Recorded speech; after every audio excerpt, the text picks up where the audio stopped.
蟹堡王的主要配方其实就是派大星的血肉。众所周知，海星拥有极强的再生能力，只要还有一块组织碎片，便能再生出完整的身体。而利欲熏心的蟹老板为了赚钱，竟趁派大星睡觉的时候切掉了他一条手臂，并将他的再生体关在地下室进行没日没夜的切割。直到有一天，派大星意外吃到一个半生不熟的蟹黄堡，无数自己被屠杀的记忆开始融合，派大星陷入疯狂，决心要发起复仇。他亲手吃掉了自己最好的朋友海绵宝宝，更是一夜间将整个比奇堡屠杀殆尽。然而这一切都是海绵宝宝的阴谋。当派大星吞噬整个比奇堡后，海绵宝宝就会从派大星的身体里复活过来，通过派大星所提供的养分，它足以制造出遍及整个比奇堡的分身。而为了不让海绵宝宝的阴谋达成，我直接穿越成了诡秘污染源头，帮助派大星吞噬整个比奇堡，并向着人类世界开始污染。此时的比奇堡海底，一只粉色海星蹲在地上，背对着身后的方块状海绵。海绵宝宝，你知道海星是怎么进食的吗？海绵宝宝微微一怔，可随即他的视线中出现一只海星形状的怪物。海星的身躯从中心处向着5只腕足中间裂开了5条缝隙，每一条缝隙中都生长细密又错乱的管足，如同一颗颗不规则的牙齿，密密麻麻。而腕足中心处则是一个布满牙齿的幽深口器。5只裂开的腕足蠕动，向着海绵宝宝匍匐前行过去，眨眼间便逼近。他的腕足盘爬到了海绵宝宝身上，每一根管足都在牢牢地束缚着海绵各个部位。一个长满尖刺的消化器官从口器中吐出，瞬间刺穿了海绵柔软的身躯。映入派大星淡漠眼睛中的只有海绵宝宝呆滞绝望的神情。我的意识在派大星身体里平静地看着这一切。忽地我面前浮现一道虚幻的面板，本源等级1，本源进化值1%，全能污染。这是我穿越而来获得的金手指。当本源值达到100时，我这没有实质的本体便能获得进化。而污染就是用自己的意识逐渐入侵目标，从而将目标转化为自己的一部分。当派大星视野中的海绵被彻底吞噬之后，自己意识中的饱腹感明显增加了，目标受污染程度77100。与此同时，我发现我已经能够逐渐干预派大星的身体。对不起海绵宝宝。吞噬了海绵宝宝后，我能够明显感受到派大星的悲伤情绪。他看了眼海滩上残留着的海绵残痕，收回目光，沿着海滩向前方走去。然而我却知道海绵宝宝并没有死去。作为最顶尖的蟹黄堡厨师，海绵宝宝怎么可能会做出一个半生不熟的汉堡？我心中冷然，我可不希望自己之后会被海绵宝宝吸取养分。我等待着，随着时间的流逝，污染程度也在逐渐提高。终于，当污染程度接近100%时，我发现了派大星体内残留的海绵宝宝。找到你了。海星有2个胃，幽门胃可以伸出体外，心脏胃则主要负责吸收养分。而现在派大星的心脏胃里正有一小块海绵组织在缓缓蠕动着，那正是海绵宝宝的后手。我的意识向着海绵组织扩散过去，几乎没有遇到任何的阻碍，这块海绵组织就被我逐步开始污染了。这么一来，至少就能够保证派大星体内不会再有什么后患。我又将注意力放在派大星身上，此时我对于派大星的污染已经彻底完成了，眼前的面板也随之出现了变化。目标受污染程度100-100，眷属等级1，眷属进化值1%。在彻底污染了派大星后，我的本源进化值也从1点增加到了2点，那就至少要污染100个生物才能够积攒够100点进化值。但就在这时，一道女性化的怒喝声从身后传来：“派大星，你这个怪物！”接着，有利刃切过身体的痛感传到派大星的身体上。派大星的身体在这道突如其来的斩击下被硬生生拦腰截断，粉色海星的上半身和下半身先后无力地摔倒在地，漆黑的鲜血从断截面处汩汩流淌出来，沾染了大片的海滩。从派大星的视野中，我也终于看清了袭击者的面容，一只穿着白色厚重潜水服的松鼠。松鼠此时充满仇恨与愤怒的表情。山迪，派大星似呢喃般出声：“对不起，派大星。”山迪手里死死地抓着长刀，眼神中带着一股子复杂。我很遗憾你变成了怪物，但你要为你所做的一切付出代价。然而这时，派大星平静的声音从他背后传来：“海星的身体能够再生。”山迪有些僵硬地转过头，向着派大星的另一半躯体看去。此时派大星的2部分躯体都涌出了浓郁的漆黑液体，并且在那漆黑的液体中逐渐展露出一块尚未完全成型的海星肢体。随后2个都未曾完全成型的海星肢体一并缓缓站了起来。你并没有杀死我，反而是让我的胃口增加了1倍。2个粉色海星几乎同时发出了幽冷的声音。在山迪惊骇的目光注视下，2个粉色海星一同张开了他们的腕足，显露出5条裂缝中密密麻麻的牙齿状管足。下一刻，2个海星一并从口气中喷吐出了自己的胃，向着山迪刺穿而去。整个比奇堡海底的生物几乎都吃过蟹黄堡，山迪同样也吃下了派大星的一部分血肉，也是要复仇的目标。山迪手里的长刀猛地挥砍下去，格挡住海星吐出的胃，随后他又猛地抡动手臂，将手里的长刀向其中一只海星投掷了出去，当即一个转身迅速向着远处逃去。见此，我并没有急着让派大星去追，我知道除非山迪逃出比奇堡海滩，否则仍旧躲不掉被吞噬污染的命运。而此时不远处有惊叫声传来，有路过的人形海鱼正惊恐地看着这边。先前的战斗还是闹出了一些动静，我盯着面前这只人形海鱼，更是注意到了这只人形海鱼双手中各自抓着的可乐和汉堡。感受着派大星心底深处传来的痛苦念头，我轻柔地传出了一道安抚意念：接下来是你的猎杀时刻。而后2只尚未完全生长好的海星一并向着那只人形海鱼冲了过去。我感受到此时的派大星目标已经十分明确了，那就是杀向蟹堡王。通过派大星的神经系统，我更是能够察觉到不断传来的痛苦，那是派大星当初失去的一部分身躯在被切割、煎熟所传来的无尽痛苦。在赶往蟹堡王的路上，我的本源进化值也在不断的增加着。与此同时，整个比奇堡海滩的骚动也逐渐随着派大星的吞噬而愈演愈烈，有更多的比奇堡海底生物被一只只分裂的海星抓捕吞噬。而这时我却忽地在一个分裂出的海星上察觉到了一股异样感，那像是被急速拽离海底上浮海面的过程。鱼钩，我的意识中产生一丝玩味，钓鱼佬还真是无处不在啊！我分出一些注意力放在这只随着鱼钩上浮的海星上，还有一部分注意力落在一一只体型有些庞大的海星上。这只庞大海星已经来到了一座建筑物前。蟹堡王到了，在宽广无垠的海面上，一名年轻人握着鱼竿，乘着一艘小船，在海浪下有些摇摇晃晃。四周海面不远处同样还有着几个如他一般乘着小船钓鱼的人。年轻人猛地举起鱼竿，哗啦，渔获破水的声音传来。海星看着自己的渔获，年轻人不由皱起眉头，不能吃，晦气。年轻人骂了一声，伸手就要把这个特殊的粉色海星甩下去。可是当他的手触碰到这只海星时，手上却猛地传来一阵剧痛。莫奇，怎么回事？四周几艘小船上的人连忙向他看去，几乎在同一时间，这些人的手里都掏出了各式各样的枪支，瞄准了年轻人莫奇。莫奇甩了甩手，急忙向那几艘小船上的人解释，没事。被一只海星吓了一跳。一名中年人皱眉不悦地骂了一声，别一惊一乍的，在这片海域里要是惹出了什么麻烦，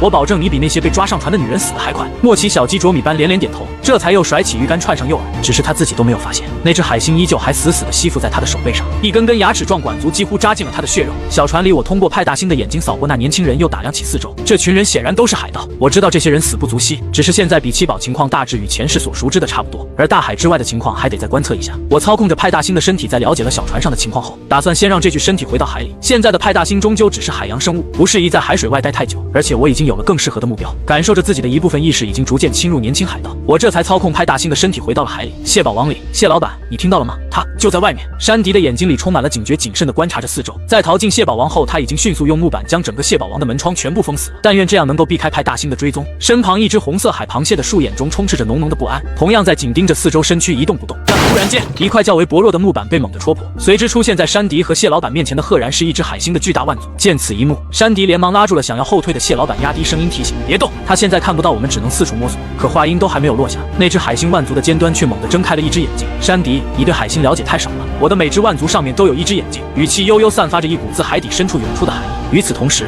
山迪被腕足一把抓住，身影被快速拖拽了出去。蟹老板只能看到被拖入窟窿外的山迪，还有触腕尖端始终紧盯着他的眼睛。片刻后，破开的窟窿中，派大星的身影缓缓走了进来。派大星，你等等，这究竟发生了什么？蟹老板不住后退着，身躯都在瑟瑟发抖。不过我却看到这只螃蟹眼睛中的狡诈与阴狠。下一刻，原本在瑟缩着后退的蟹老板却猛地向派大星冲了过去，一只宽大的蟹钳在顷刻间便钳住了派大星代表脑袋的腕足。你忘了我是谁？派大星。螃蟹以海星为食，蟹钳硬生生地撕开了派大星的腕足，可派大星的眼睛却还在盯着他，冷漠诡异。同盯着他的还有那只断裂腕足上的眼睛。蟹老板继续撕扯着派大星的肢体，将撕开的血肉塞进了自己的口气中。这么多年后你想起来了，这次又有什么不同吗？面前的派大星已经变成了满地的残骸，失去了反抗的力量。蟹老板眼中满是阴狠，你不该记起来的，安心给我赚钱不好吗？整个比奇堡没有谁能够拒绝蟹黄堡。可是那散落一地的海星残骸上却仍旧有着一只眼睛在紧盯着蟹老板。蟹老板心中涌出些许警觉，但不等他反应过来，一只腕足已经牢牢地束缚住了他的蟹钳。蟹老板的树眼当即转了看去，映入眼中的却是一只完好无损的派大星。与此同时，派大星的声音悠悠响起：蟹老板，你应该很清楚，海星断裂的肢体偶尔也能够再生为一只海星。不等蟹老板有所应对，他的蟹钳竟是被海星的腕足硬生生撕扯了下来，又有着一只腕足从四面八方伸了过来，轻易抓住了蟹老板的每一条蟹腿。在我回想起来后，我的复制体不断带给我无穷无尽的痛苦、噩梦以及他无尽的复仇欲望。一个个派大星围在蟹老板的周围，将他的肢体一点点撕扯开来。与此同时，我面前的虚幻面板也都随之发生了变化。本源进化值100/100可进化。在我的感知中，一个个新增值出来的派大星已经逐渐向整个比奇堡蔓延了过去，而进化值也终于达到了100%。你已经向蟹老板报了仇，还要继续吗？我向着派大星传出了一道询问的意念。几个派大星一起凝视着面前已经死去的老螃蟹，自言自语般说道：我已经停不下来了，复仇一旦开始便会无穷无尽。他们站定了身形，不再有所动作，四视都在侧耳倾听着什么。很快，一道呢喃低语自他们的耳畔一并响起：去吧，做你该做的事情。我收回了一部分意识，将注意力放在了虚幻面板上。我没有犹豫，直接进行升级。下一刻，我便感受到我的意识在迅速变得壮大起来，自己对于每一具海星躯体的掌控变得越来越清晰，甚至能让我去具体掌控住每一具海星躯体的每一部分，而且这股力量还在不断的变强着。除此之外，我的意识也注意到那代表着自己眷属的虚幻面板上，派大星的等级也可以进化。毫无疑问，2级的海星将会变得更加强大。一起加入光荣的进化吧！我的本体在继续进化着，而有一部分意识又向着另一个眷属延伸而去。海面上，莫奇划着小船与周边的几艘小船汇合。这一次的渔获可是有着不少好东西，周边几人的脸上都满是笑容。等卖给了联邦，就又可以换一大笔钱了。我一边消化着莫奇的记忆，一边从这些人的议论中分析着情报。他现在已经能够大致判断出，这是个已经被诡异入侵了的世界。黑暗中会滋生出许多的变异生物向人们发起进攻，而普通人之中也有许多人能够成为觉醒者。觉醒者拥有强大的超凡力量，足以使得他们能够对抗那些变异生物。此外，这世界分布着大大小小的势力，有建起一座座巨大的城池保护人们不受变异生物侵扰，也有许多觉醒者联合在一起的，据说还掌握着让人觉醒的力量。正是这些势力总体组建起了类似于联邦的存在。这时，不远处一名中年人忽地看向莫奇，他正是这些钓鱼人的头领。莫奇，你之前说被海星吓了一跳，有没有受伤？但从莫奇的意识中，我知道这个中年人并不是出于关心，而是在审视莫奇。在这片海域上，即便是普通人受了极小的伤势，也有可能带来致致命的影响，甚至还会扩散出去，影响到其他人。莫奇当即摇了摇头，连忙解释：“刀哥，你放心，那只是小型的变异海星而已，都没有碰到我。”刀哥暂且收敛下警惕，但还是警告了一声：“希望你上船的时候不要被检查出什么问题。”我心里突然凛然起来，自己的污染应该不会被检查出来吧？但就在这时，一道炽盛的光辉从前方的海域中骤然浮现，猛地笼罩在我这一队所有人身上。这道光辉没有什么实质性的伤害，但却能够感受到一股子审视感。炽盛的光辉迅速扫过钓鱼小队众人，可洁白的光辉落在众人身上，却映照出这些人身上所散发出来的黑色雾气。但落在莫奇的身上所散发出来的并不是黑雾，而是如鲜血般浓稠的猩红雾气。同时，四周钓鱼小队的成员也看到了莫奇身上所散发出来的猩红雾气，这些人的脸上都显露出了浓浓的惊恐意味。进化完成，本源等级2，本源进化值3100，全能污染扭曲。我面前虚幻面板上出现了变化，新增加了一个扭曲能力，扭曲全能，能够扭曲其他存在对于自己的认知。这种扭曲是从意识深处中不知不觉完成扭曲，这个能力出现的正是时候。我满意一笑，注意力再度落在了海面上的那个眷属身上。派大星，算你小子走运，没有被那只小型变异海星影响。刀哥看着莫奇身上冒出来的猩红雾气，这才放下心来，仿佛先前的一切反应都不曾发生过一般。而与此同时，那道洁白的炽盛光辉在他身上稍作停顿后，便又向着其他人身上落了过去。很快，这道光辉便被收敛了回去。直到此时，四周众人才终于都各自松了口气，好在没有出现别的变化。派大星这小子太不谨慎了，在这片大海上要是招惹来什么别的生物，咱们所有人都得陪葬。刀哥又瞥了眼我，派大星，你知道规矩，这次你的分成会减少3成。我点了点头，并没有多说什么。这些人显然没有意识到，他们对于这具身体的称呼已经改变了，这就是扭曲能力的影响。就在这时，前方的海雾中忽地传来了一阵响亮的汽笛声，紧接着一道巨大的阴影帷幕便出现在眼前，那赫然是一艘巨大的轮船。我跟着钓鱼小队众人一并被拉了上去，只不过我注意到轮船上正有着一个手持法杖的年轻人静静站立着，而那法杖的顶部正萦绕着洁白的光辉。方才的洁白光辉就是由这个年轻人所发出来的。那年轻人眼神中满是傲气，待到我们等人登上船后，当即收回目光，兀自转身向着一旁走去。我去找船长，你们把小船藏好，咱们该返航了。随后刀哥向我等人吩咐，这次咱们与星辉学院的小队一起出航，说不定回去之后你们也有机会觉醒。说完，他匆匆迈步离去。我对于现在的情况倒是也有所了解，觉醒者与变异生物，我默默念叨了一声。那比奇堡的生物又算不算是变异生物？比奇堡海底深处，一个巨大的玻璃罩子中，山迪已经褪去了潜水服，在谨慎地观察着四周，远远望去全是海星行走在海滩中。这时一个海星来到了玻璃罩外，裂开5条腕足，牢牢吸附在玻璃罩上。山迪，我在你的身体里能够感受到呼唤。山迪紧皱起眉头，凝视着面前的海星。派大星，你知道你进不来的。但就在这时，那只海星身下的玻璃罩骤然裂开了一道缝隙，紧接着玻璃罩碎裂，海水自缺口中骤然涌了进来。一声枪响在海水的奔涌声中响起，山迪费力地挪开身上压着的死去海星，迅速向着海水未蔓延到的方向跑去。眼角的余光能够注意到，玻璃罩外已然有更多的海星向这边汇聚而来。他连忙来到自己的潜水服前，立即穿上。而这时山迪却又注意到，玻璃罩外有只海洋生物被一只海星抓住，随后那只海星将那只海鱼的躯体按在了玻璃罩上。透过玻璃罩，山迪能够清楚地看到那只海鱼的躯体被海星吐出的胃袋穿透，肢体也在一寸寸地被溶解消化，短时间内就变成了一具残缺的鱼骨。凄厉的惨叫声在比奇堡中响起，几乎所有的海洋生物都在迈动着自己的双腿四散奔逃，在他们的身后有着一只海星在不断追击着。本源等级2，本源进化值19-100，全能污染扭曲。眷属等级2，眷属进化值47100，进化到2级后获得进化值的速度明显减慢了下来，倒是派大星的进化速度比我稍微快上一些。此外，在进化到2级之后，派大星的能力也随之有了极大的提升，无论是捕猎吞噬的速度还是再生速度都明显增快了许多。现在的派大星几乎已经不能当成纯粹的海星来看，或许更算得上是某种不弱的变异生物。说起变异，比奇堡的企鹅男孩和美人鱼战士也差不多该收网了。美人鱼战士基地大门被骤然打开，一个身穿橘红色上衣的老人出现在了门外，他的眼睛位置上还蒙着一层黑布，但看得出他此时眼神中充满了凝重与紧张。美人鱼战士，我们该行动了。有一群邪恶的海星军团已经入侵了整个比奇堡，而在房间中还有着一名胖老人正背对着企鹅男孩，但对于企鹅男孩急切的呼喊，美人鱼战士却依旧静静地站在那里一动不动。美人鱼战士，企鹅男孩心里满是无奈，他的搭档已经太老了，甚至都有一些老年痴呆。可就在这时，美人鱼战士的声音却悠悠响起，邪恶的海星军团。他缓缓转过身来，面向企鹅男孩，他的脸上正带着一个小型的海星，那正是美人鱼战士的呼吸道具。只是此时，他那双有些浑浊的老眼有些失神，不知在看向哪里。如果那群海星是邪恶的，那一直不停地吃着海星血肉的。说到这里，美人鱼战士的话音微微停顿住了，可是企鹅男孩的瞳孔却骤然收缩起来。你们又能算什么？话音再度响起，但这一次说话的却并不是美人鱼战士，而是被他戴在脸上的那只小海星。小海星赫然睁开了一双眼睛，眼神中透露着疯狂与戏谑。现在是时候让整个比奇堡海滩感受被分割血肉、吃进嘴里的痛苦了。下一刻，在企鹅男孩愈发惊恐的目光注视下，那只海星猛然自美人鱼战士的脸上一跃而下，连带着美人鱼战士老脸上的部分血肉。本源进化值32100，看着面前的虚幻面板，我心中满意一笑。吞噬了一个美人鱼战士，竟一下子带来了5点的进化值，看来得吞噬如这般强大一些的变异生物，才能带来更多的进化值。意识到这些，我心中迅速就做好了接下来的预期。比奇堡海滩中除了美人鱼战士和企鹅男孩之外，可是还有着许多不算弱小的变异生物。这么一来，即便是之后我的本源提升到了3级，也能够迅速获得进化值。下一个等级又能为我带来怎样的全能？我心里念叨着，已经开始期待起来了。我不仅在迅速了解着这个世界，更是在飞快地提升着自己的实力。这么么一来，当我逐渐污染了整个比奇堡后，就可以将自己的污染向着海平面外进行扩散。诡秘降临的世界，我应该能够变得比诡秘更加恐怖。此时，山迪手里紧紧攥着手枪，四周躺了一地海星尸体。这地方到底有多少个派大星？山迪半点也不敢放松警惕，他知道这些海星终究会活过来，或许将会变得如天上的星星一样多吧。一道声音从山迪身后传来，山迪有些僵硬地转过头去，看清赶来的一只海洋生物，这才稍稍松了口气。章鱼哥，我很高兴看到你还活着。出现的海洋生物正是一只人形章鱼，只不过此时的章鱼哥也是满脸的凝重。山迪，你本可以离开海底，从这场噩梦中逃出去。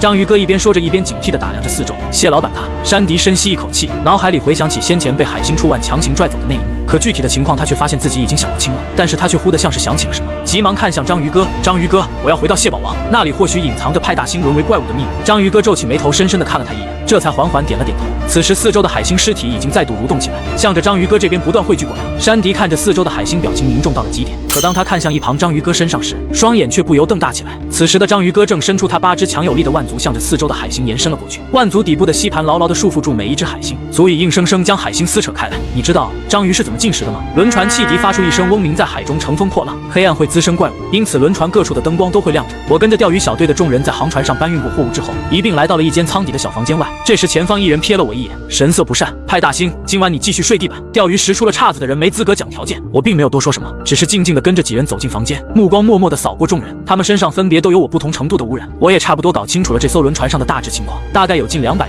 其中还驻守着一批枪支弹药装备精良的护卫队。不过除了这支护卫队外，倒是还有一个小型的队伍，来自于这世界的星辉学院。我躺在地板上，意识中静静思索着，这世上的学院正是用来培养觉醒者，似乎还掌握着能够使普通人觉醒的途径。只可惜我并不了解这世界上的强大觉醒者究竟有着怎样的能力。这时房门被打开，刀哥的身影出现在了门外。他看了眼地板上躺着的我，微微皱眉，又向环顾四周，伸出手指了指另外一个年轻人：“你们2个跟我来。”我没询问什么，与另一个年轻人一并站起身，跟着刀哥向外走去。这一次星辉学院出海的任务圆满完成。学院中的那位老师说可以帮船上的年轻人测试觉醒资质，算你们走大运了。我眉头微微一挑，这就能够接触到觉醒者的世界了吗？很快3人便一并来到了轮船甲板上。此时的甲板上正有一群年轻人在排着队，而在这些人身侧是先前那个手持法杖的年轻觉醒者。至于更前方，正有一男一女2个中年人站在那里，中间摆放着一个燃烧着熊熊烈焰的火盆。排着队的这些年轻人正一个个从火盆上跨越过去。这时一名年轻人大步跨过火盆，火盆中顿时升腾起浓郁的黑色烈焰。见此，少妇与身边的中年人脸上都流露出了一抹喜色。很好，等上岸后你可以跟我们一起去参加学院考核。我大致明白了过来，跟着队伍终于来到了火盆前，在人们的注视下，我一步跨过。下一刻，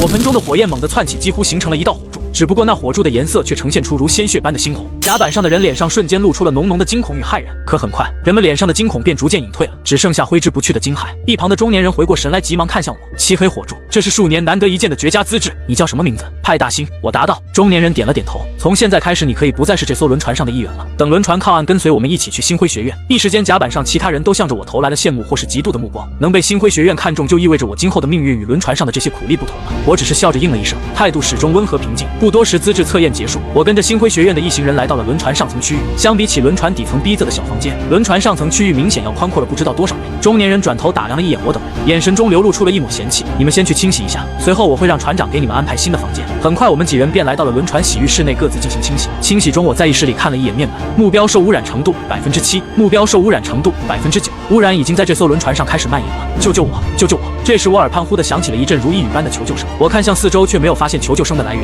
怎么回事？哪里传来的声音？显然不只是我，其他人也听见了。不对，我听说过，如果在海上听到了什么特殊的动静，千万不要听。顿时间，这些人急忙都各自捂住了耳朵。诡秘入侵的世界，任何一些违反常识的情况都有可能给他们带来灭顶之灾。就在这时，洗浴室的门被猛地打开，那少妇和中年人一并出现在了洗浴室外。少妇扫视一圈后，语气凝重道：“你们先离开这里。”至于那中年人，此时身上竟是已经浮现出了一道蛟龙虚影。那东西不是已经被封印好了吗？怎么还会在这种时候发生异动？中年人沉声开口，操控着那条蛟龙虚影在凝视着一个方向。那个方向的洗浴室墙壁上不知何时已经裂开了一道缝隙。我们太大意了，封印物的收容规则不一定就是完全详细的。突然间，洗浴室的墙壁猛地裂了开来，而在裂开的缺口处，一团绷带缠绕的诡异血肉钻了出来。血肉上长出一只布满血丝的眼睛以及一张嘴，那只眼睛在不规律地转动了一番后，最终看向了我所在的方向。紧接着，嘴巴张开，发出一阵着急求救声：“救救我！救救我！”几乎在这道声音传出来的同时，我身边的几名年轻人便不自觉地迈动脚步，向着那墙壁缺口处走去。“不要过去！”那少妇向四周大喊喊一声，紧接着便有一股水流阻拦在了那几个年轻人身前，将他们击退回去。可是那几个年轻人却像是着了魔一样，即便被水流击倒在地，也忙不迭爬起来，继续向着那团绷带下的血肉走去。与此同时，我却是注意到这几名走过去的年轻人污染进度竟是在迅速增加，似乎是由于这团血肉对这些人的影响加快了我的污染进度。而此时，那中年人身上所环绕着的蛟龙虚影猛地冲了出去，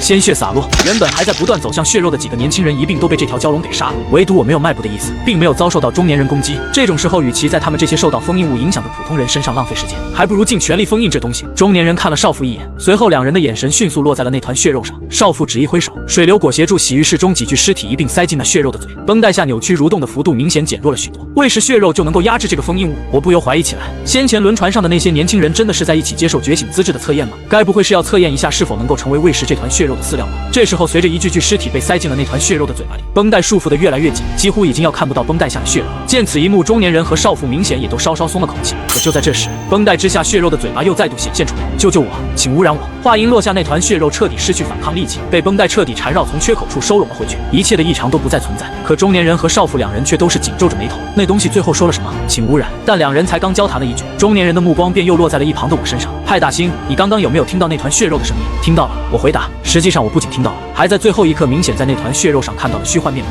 先前那几个死去的年轻人已经都遭受了一定程度的污染，即便是变成了尸体，可我所散发出来的污染还依旧未曾消退。而被那团血肉吞食了之后，这份污染自然也随之进入了这团血肉的体内。不过那团血肉最后说出来的话倒是让我有些玩味，那是在主动接纳污染吗？此时中年人和少妇都已经凑到了我身边，不愧是觉醒资质高的人，能够主动屏蔽掉一部分封印物的影响。少妇摩挲着自己光洁的下巴，上下打量我，不错，这些人里唯有你通过了考验，可以真正跟我们前往星辉学院进行觉醒了。我心中微微一动，倒是确认了自己先前的猜测。我向着两人弯腰鞠了一躬，鞠躬时我的手臂仿佛不经意地蹭到了这两人的胳膊。污染传染，你很不错。中年人满意一笑，向我点了点头。觉醒者所面对的世界远比你想象中的更加危险，看来你已经做好了一些准备。我没有多说什么，对于这个世界的了解又多了一些。不过或许是由于这两个觉醒者的实力并不算弱，我的污染程度一直停留在1%，但对于这些我并不着急。污染的蔓延进度虽然缓慢，但的确是在继续扩散。蟹堡王，当山迪和章鱼哥踏进这里时，就只见一只失去蟹钳与蟹腿的螃蟹尸体瘫倒在地板上。可怜的蟹老板，山迪感慨了一声。章鱼哥也神情复杂地看了蟹老板一眼，眼底深处带着些许叹息。可就在这时，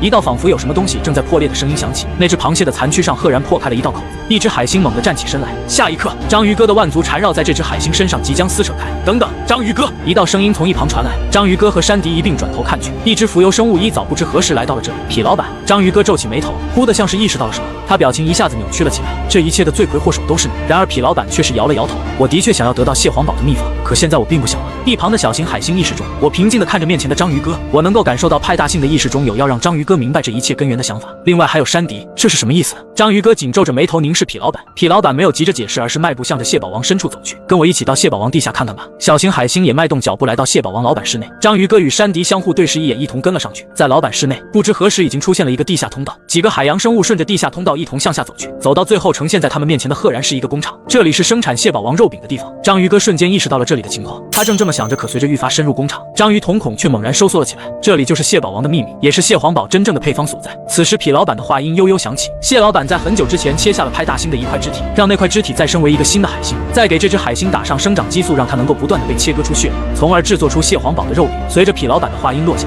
饶是见到了比气堡满地残骸的章鱼哥也感觉胃里一阵翻涌。率先吐出来的并不是章鱼哥，而是一旁的山迪。章鱼哥回望了山迪一眼，满脸复杂。为了阻止已经变成怪物的派大星，其实他已经捕食了好几只海星，但他也没有想到以前吃的蟹黄堡竟然都是派大星的肢体。我该坚守自己的底线，不听海绵宝宝引诱的。章鱼哥呢喃一声，早在许久之前他也是不会吃任何蟹黄堡的，但可惜没有招架住海绵宝宝的引诱。不知道海绵宝宝是否曾意识到，他做的蟹黄堡其实是自己好朋友的肢体。章鱼哥、山迪。但就在这时，有声音自这座地下工厂的更深处传来。章鱼哥和山迪瞬间瞪大了眼睛，那是海绵宝宝的声音，怎么可能？山迪一言不发，迅速向着声音传来的地方跑去。章鱼哥也连忙跟了上去。不多时，在穿过一道门户之后，章鱼哥终于来到了一处空旷的区域，而这片空旷的地底赫然正有着一个巨大的坑洞，坑洞中是一片猩红色的液体，其中还可见一只海星的残躯被浸泡在这些猩红液体中。这是什么？章鱼哥错愕的惊叫出声，他分明见到还有着一只海星围在坑洞四周，正排队跳入这片猩红的液体中。我感受到了召唤。这时山迪悠悠的声音自一旁传出，闻言章鱼哥急忙转头看去，便见山迪正仿佛六神无主般一步步向着前方的坑洞走去。不必了，作为我在海平面之外的眷属，你不用走进来。坑洞中一道平静的声音响起，章鱼哥急忙转头看向前方的坑洞，却见到此时的坑洞中正有着一团难以名状的猩红雾气升腾而起。章鱼哥不自觉蠕动腕足向后退了了些许，目标受污染程度96%。我的目光自章鱼哥身上收回，发出了自己的声音。很快你就会明白这一切。捕食了这么多的海星，章鱼哥也已经受到了我的污染。至于山迪，其实早在之前被从蟹堡网里拖出去时，就已经受到了我的污染，成为了我的眷属。清晨时分，我走在甲板上，抬头看向天空。此时天上浮现出3个太阳，但幸运的是，这3个太阳光芒并不算太强烈，不至于烤干整个星球。这世界比预料中的还要奇妙一些。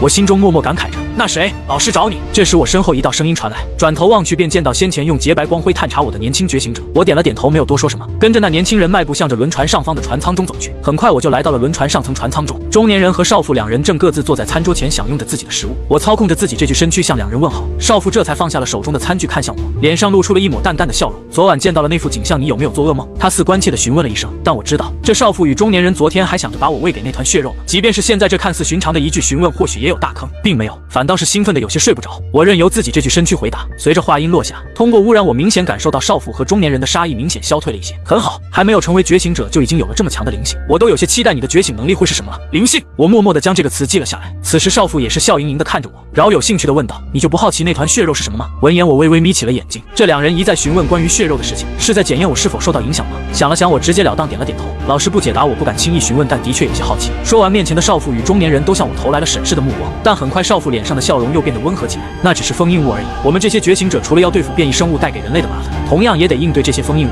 而这个封印物来自于一名流浪在大海上被饿死的觉醒者，他虽带着笑容，可说话间眼神中的审视意味愈发浓郁。我摆出一副疑惑的架势，老师，封印物到底是什么？而在交谈中，我分明感受到面前的觉醒者污染速度提高了一些，看来自己的污染除了自行扩散之外，也可以通过眷属与污染目标接触的方式加快速度。听到我的询问，中年人与少妇相互对视一眼，直到现在他们才确认我确实是没有受到那团血肉的影响。中年人有些古怪地看了我一眼，等你在星辉学院觉醒的时候就会知道了。说完他挥了挥手，你先回去吧，再有1天时间我们就能上岸了。他们显然只是为了确认我的状态而已，并没有其他的想法。比奇堡蟹堡王弟弟一直壮硕海星的意识深处，我在静静琢磨着当下所收获的情报。本以为比奇堡中的这些生物都能够算是变异生物，但通过海面那艘轮船上眷属的记忆中，我对于这世界普遍的变异生物有了一定的认知。大多数生物变异之后都是体型上出现变化，根本不像比奇堡中的生物那样有着自己的运行规则。此外，这世界的觉醒者还要对付封印物，可封印物应该也不只有那团血肉这一种。大致整理了一下思路后，我便将注意力放在了正在繁殖分裂的其他海星上。整个比奇堡中绝大部分区域都已经被分裂出的海星所占领了，我的进化值也在短时间内迅速增加到了一定程度。除此之外，我还给派大星传出了意识，让其向着比奇堡外的区域进行探索。只不过在比奇堡之外的部分几乎都很难见到其他正常的海洋生物。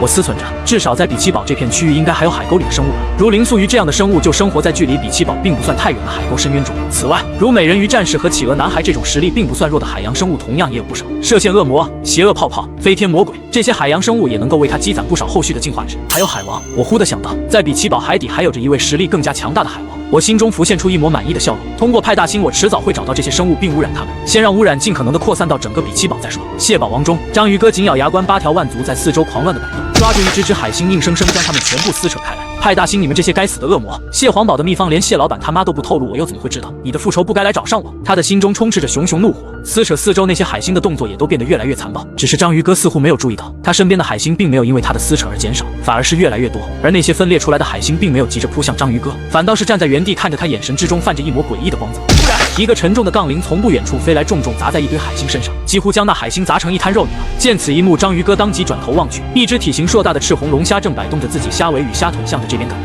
拉里，比奇堡中最擅长健身的存在，如果没有发生变异的话，拉里几乎可以算是比奇堡里数一数二的大力士。有声音自章鱼哥的脑海中响起，分不清是他自己的意识还是来自于某个污染源的话语。章鱼哥，这些突然蔓延整个比奇堡的海星现在已经成为大麻烦了。企鹅男孩已经在召集比奇堡幸存的海洋生物，你想活下去的话，最好跟我一起杀出去。可他的话语并未收到章鱼哥的立即答复，他不由再度看了章鱼哥一眼，却见到此时的章鱼哥正用一种极其古怪的眼神盯着他。而与此同时，拉里察觉到有些不对劲，自己虾腿下的地面不知何时竟然出现了大片的阴影。而当他僵硬的抬起头向上望去，却看到自己头顶上方不知何时竟出现一只由无数海星所组成的庞大海星，如小山一般的腕足猛然压下。拉里表情瞬间惊恐，下意识便高举起自己的蟹钳，没想到他竟是硬生生的接住了这只巨大海星的腕足。章鱼哥，拉里扛着巨大腕足，却又满脸无助，他的背后数不清的海星腕足从巨大腕足中延伸出来，在拉里绝望的目光下，一点点点地束缚住他的身体。很快，拉里的身影就消失在了巨大万族之下，只有隐约的硬壳碎裂声从巨大万族中传出。章鱼哥注视着眼前的景象，眼神中带着他自己都未曾察觉到的漠然与平静。死亡并不是终点，你会见证最伟大的荣耀。本源进化值100%可进化。终于，在污染逐渐扩散到整个比奇堡后，我的进化值达到了100%进化。熟悉的意识增强感又再度出现了，这使得我的每一缕精神力都在随之茁壮成长。轮船上，我躺在轮船卧室中，缓缓闭上眼睛，感受着来自于意识深处的进化。随着进化，我所散发出去的污染也在迅速增加着。原本按照估算，至少得等到上岸这艘轮船上的绝大多数人才会转变成我的眷属，但现在升级中，我的精神意识愈发强韧，我干脆直接将一部分意识全部放在了星辉学院的这些觉醒者身上，先全力对这些觉醒者进行污染。只有让这些觉醒者都成为我的眷属，我在上岸之后才能有更大的发挥空间。然而，当污染程度达到40%-90%时，污染进度却停了下来。我心绪微微一沉，这世界的觉醒者能够在一定程度下阻隔污染，如果是这样的话，那自己想在大地上扩散污染可就极其麻烦。进化完成，本源等级3，本源进化值1%，全能污染扭曲侵蚀。几乎在侵蚀出现的瞬间，我的对觉醒者的污染又再一次继续。这一次无形中的力荡然无存，我的污染在这些觉醒者身上扩散开来。侵蚀全能的效果不仅可以在生物体内蔓延，更是能扩散到物质上，又或者说是侵蚀无机物。诸如这艘轮船在我侵蚀全能下也都会被它的污染所容纳。一整艘被污染的轮船吗？我心中微微一笑，这也算是在某种程度上赋予死物意识了。不过强加在死物上的只能是他自己的意识。蟹堡王地底深处，一团猩红雾气中缓缓睁开了一双如同实质的眼睛。我扫了眼四周，尝试着将自己的污染向海水中扩散，但很快我就微微眯起眼睛。我的污染似乎很难对海水造成太实质性的影响。当然，我也可以用侵蚀全能来进行污染，但这样却多少有些费力不讨好了。侵蚀无机物目前似乎也并不带来进化值啊。我想了想，又将目光投向了下方的海底，同样向海底扩散出了一部分污染。这世界还有很多我当下无法了解的秘密，不过这并不妨碍先让自己的污染在海底蔓延。第012号船，轮船汽笛声在港口中响彻起来，但船上的所有人都很有默契地未从船上走下去。我跟在星辉学院一众觉醒者身后静静等待着。静止！一道声音自港口岸边响起，紧接着以这艘轮船为中心，四周的海面上缓缓升起了一道包围式的帷幕光辉。这能力叫做白光，可以检测出变异生物的踪迹。只是当洁白光辉乍一出现在轮船上时，整艘轮船上竟是被完全笼罩在猩红的雾气之中。可是分明他们全都站在猩红雾气中，却没有任何人察觉到异常。所有人的脸上都露出了一抹几乎相同的微笑，阴森诡异。终于，洁白的光辉散去，猩红的雾气也都仿若不复存在。很快，岸畔上一道苍老的身影拄着拐杖出现在了人们的视线中。王老师、苏老师，欢迎回来！中年人和少妇两人这才相视一笑，向着那老人致意。我跟在这些觉醒者身后从轮船甲板上走了下去，还是地面上安稳一些。我感慨着。此时，中年人王静已经走到了那拄着拐杖的老者身前交谈起来，两人只寒暄了几句，老刘便眺望了一眼轮船，向王静低声询问：封印物已经收容了吗？中途躁动了一次，但在喂食之后又被安抚了，不确定下一次的躁动是什么时候。刘老目光凝重地点了点头，必须得尽快送去研究所，那毕竟是来自于一位 A 级觉醒者的遗留。王静点了点头，那剩下的事情就交给刘老了。海底中，一个巨大的海星已经将整个比奇堡吞噬殆尽，剩余的海洋生物已经不多了，看来该将目光放得更长远一些。我兀自琢磨着，我操控着巨大海星的躯体向着比奇堡外眺望了一眼。巨大海星的身躯高度早已经超越了比奇堡中的所有建筑，如同一座小山般盘踞在比奇堡中，一眼就能够将整个比奇堡的景象收归眼底。目前还找不到海王以及飞天魔鬼这一类的特殊存在，那就先入侵大海沟吧。比奇堡外，海星向着四周扩散，寻觅着一切能够被吞的事物，而那条大海沟此时也已经出现一只海星的视线之中。按照我的了解，这条大海沟中可是有着许多巨型的海洋生物，这些巨型生物势必能够带来庞大的进化值。而后我操控着这只海星向着前方的大海沟中纵身一跃，仿佛海水完全不存在一般。海星的身躯重重摔在地上，4分5裂。不多时，这摔碎的海星万族又逐渐再生，成长为一只只崭新的海星。饶是对于比奇堡的情况都已经习惯了，我还是忍不住腹诽，哪里的海底能像比奇堡这样燃烧起火焰？分裂开的派大星找来了木柴，在这片地面上点燃了一团火，篝火升腾，映照出四周的景象。这不是真正的大海沟的底部，而是一层相对平坦一些的区域。而就在光芒出现的地方，一道兽吼声便在不远处传来，一只生长着熊脑袋的海鱼正摇曳着尾巴飞速游动而来。海熊，派大星对于这种奇特的海洋生物很熟悉，只要在地上画一个正圆，就能够避开这种生物的袭击。不过何必这么麻烦？一只只海星齐刷刷地裂开了一道道缝隙，向外伸展出如同牙齿般的管足，做好了捕食的动作。就先从这只海熊开始入侵大海沟。我看着眼前的猎物，满意一笑。海熊的吼声还能够招来海犀牛，比奇堡的情况还真是奇怪啊！但对于我来说，这种情况正好。